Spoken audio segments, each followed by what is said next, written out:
Hello everyone. आज हम deferred tax के बारे में डिस्कस करने जा रहे हैं। Generally guys deferred tax question पूछा जाता है जब भी हम इनकम टैक्स प्रोफाइल में जा रहे हैं या फिर हमने फाइनेंस कंट्रोलशिप या टैक्सेशन का काम किया हो, तो candidate is asked this question, what is deferred tax. तो आज हम वही आपको डिस्कस करने जा रहे हैं गाइस। तो गाइस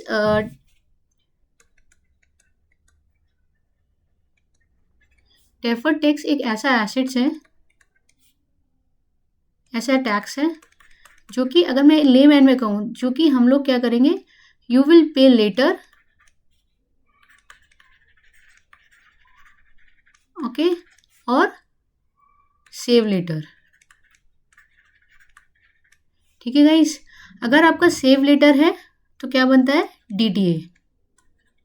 अगर आपका पे लेटर है तो क्या बनेगा, डीटीएल, डेफर्ड टैक्स लायबिलिटी। अगर आपका पे लेटर सेव लेटर है तो आपका क्या बनेगा गाइस, डेफर्ड टैक्स लायबिलिटी। ठीक है,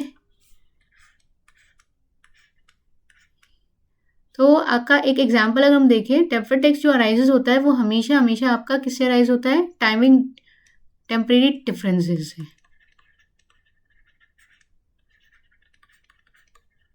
और वो भी क्यों, बिकॉज आपके जो भी आपका कंपटीशन होता है, ठीक है, डिफरेंसेस हैं, profit difference between the profit competition, ठीक है, डिफरेंस है किस चीज़ में गाइस, प्रॉफिट कंपटीशन एंड जो भी एज पर बुक्स है, एज पर कंपनीज एक्ट है, तो उसमें आपका प्रॉफिट कंपटीशन अलग होता है ना, और एज पर प्रॉफिट कंपटीशन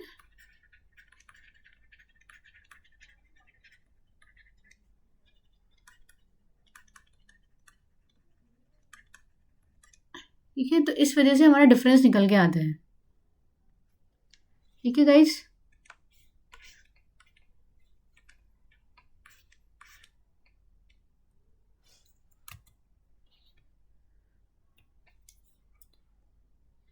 तो मेनली ये होता है ना।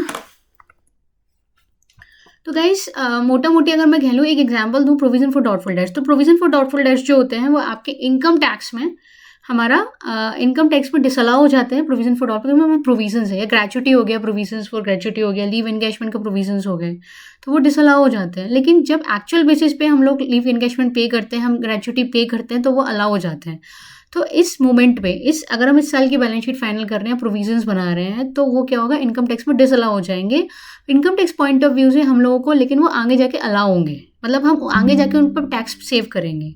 तो क्योंकि बिकॉज हम आगे जाके उन पर टैक्स पे करेंगे, टैक्स सेव करेंगे, तो हमारी डीटीए बन जाएगी, डेफर्ड टैक्स एसेट्स, हमें उसका बेनिफिट बाद में मिलेगा। ठीक है, तो डीटीए की एंट्री क्या करेंगे हम, DTA debit to P and L, DTA debit to P and L. ठीक है, और अगर वहीं दूसरी ओर डीटीएल फॉर एग्जाम्पल हमारी कुछ कुछ एसेट्स होते हैं जिसपे हमें 100% डेप्रिसिएशन हम क्लेम कर सकते हैं। तो अगर हमने 100% डेप्रिसिएशन एज पर इनकम टैक्स क्लेम कर लिया, तो फ्यूचर में हम ज़्यादा टैक्स पे करेंगे, है ना। तो फ्यूचर में हम ज़्यादा टैक्स पे करेंगे, तो वो बन जाएगी हमारी डीटीएल। तो डीटीएल की एंट्री क्या होगी गाइज, डीटीएल की एंट्री होगी आपकी P and L account debit to DTL. ठीक है, पी एंड एल से डिडक्ट हो जाएगा ये अमाउंट। ठीक है, तो that's all from my end, thank you for watching.